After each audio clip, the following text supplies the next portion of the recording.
हाँ जी, आज के इस लेसन में हम पढ़ने जा रहे हैं distancia de frenado। आपको याद होगा लास्ट लेसन में हमने क्या पढ़ा था? tiempo de reacción और distancia de reacción, यानी कि हरकत में आने वाला टाइम और हरकत की दूरी।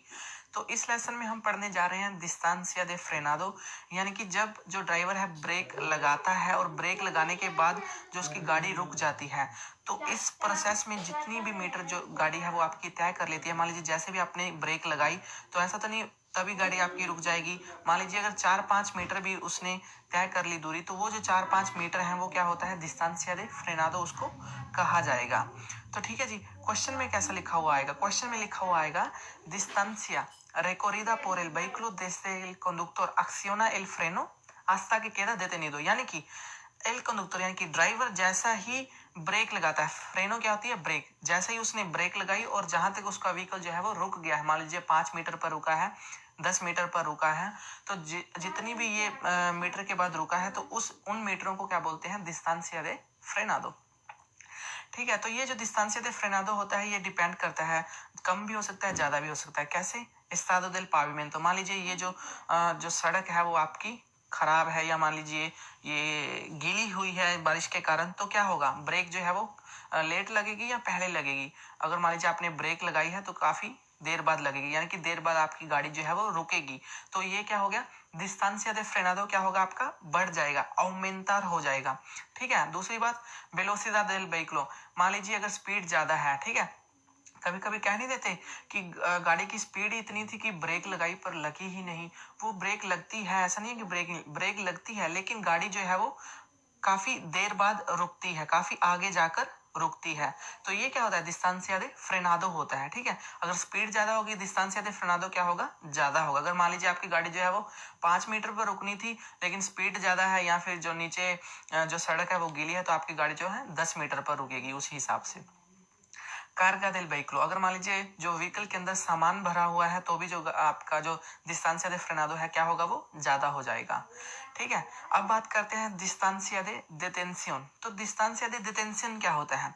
ठीक है, ये जो सारा प्रोसेस है, यानी कि जहां से जब ड्राइवर ने खतरा देखा, उसके बाद उसने ब्रेक लगाई और उसके बाद जो उसकी गाड़ी रुक गई है, तो ये सारा जो है तो टोटल ये क्या हो गया? distancia de detención इसको बोलते हैं। desde que el conductor ve el peligro, जहां से ड्राइवर ने पेलिग्रो देखा, hasta que se detiene el vehículo, और जहां पर व्हीकल जो है वो उसका रुक गया है, तो इसको बोलते हैं distancia de detención। ठीक है, यानी कि distancia de reaction, यानी कि हरकत में मान लीजिए उसको लगे 5 मीटर। ठीक है, उसके बाद उसने ब्रेक लगाई और ब्रेक लगाते लगाते भी 10 मीटर और लग गए हैं, तो 5 और प्लस 10 मीटर हो गए 15 metre distancia de detención। Question में ऐसा नहीं आएगा कि 5 metre 10 metre distancia de detención, ऐसा नहीं पूछेंगे वो, लेकिन मैं आपको समझाने का एक तरीका बता रहा हूँ कि हरकत में आते आते मान लीजिए उसने 5 मीटर तय कर लिए, उसके बाद उसने ब्रेक भी लगाई, तब भी उसके अगर 10 मीटर और जो है वो चले गए, तो ये जो टोटल है ये कितना हो गया? 15 मीटर। तो ये जो टोटल डिस्टेंस है इसको क्या बोलते हैं? distancia de detención। तो अभी देखिए क्या होता है distancia de seguridad। तो ये कौन सा distancia होता है? देखिए distancia de seguridad का मतलब होता है कि हमें जो अपने आगे चल रहा है व्हीकल, उससे कितनी दूरी बना के जो है वो रखनी है। ठीक है, ताकि उससे टक्कर ना हो जाए। ऐसा तो है नहीं कि उसके बिल्कुल ही ऊपर चढ़ा कर रखेंगे हम, थोड़ी सी दूरी तो हम बना के रखते हैं। तो वो दूरी कितनी होनी चाहिए? तो देखिए अगर तो क्वेश्चन में आ जाए टनल यानी कि सुरंग के अंदर, क्वेश्चन में उन्होंने पूछा जाए कि कितनी दूरी जो है आपको बना के रखनी है आगे वाले व्हीकल से, distancia de seguridad कितना होना चाहिए। ठीक है, तो फिर आपने कहना है 100 metros, यानी कि 100 मीटर दूरी जो है आगे वाले व्हीकल से होनी चाहिए, अगर क्वेश्चन में आए टनल लिखा हुआ।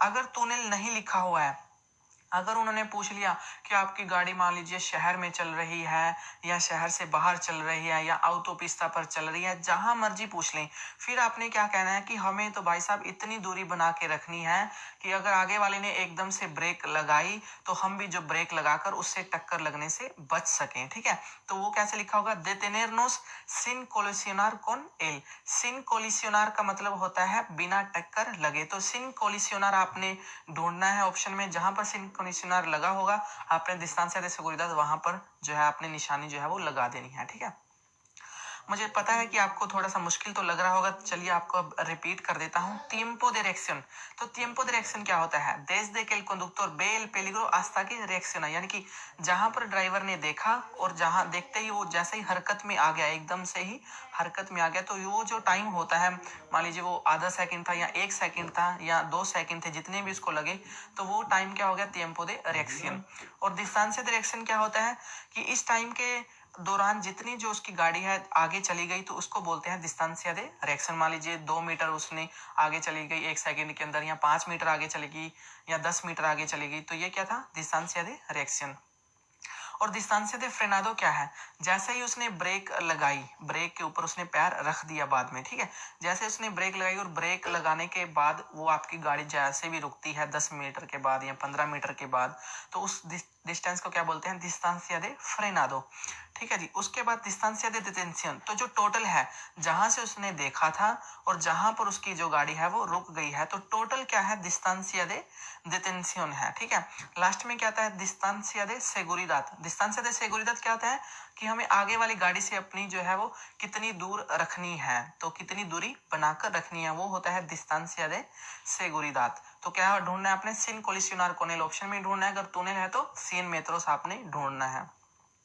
मुझे पता है कि आपको बहुत ही मुश्किल लग रहा है, आपको हो सकता है कि बिल्कुल समझ नहीं आ रही हो, तो मैं आपको यही रिकमेंड करता हूं कि आप प्लीज़ ये जो वीडियो है दोबारा देख लें, या फिर ये जो सारे tiempo de reacción, distancia de reacción, distancia de frenado, distancia de detención, distancia de seguridad, जितने भी distancia हैं आप अपने हिसाब से एक कॉपी में, नोटबुक में नोट कर लें, उस हिसाब से अपने हिसाब से इनके ऊपर और थोड़ा सा ध्यान दें, क्योंकि ये बहुत ही इंपॉर्टेंट है।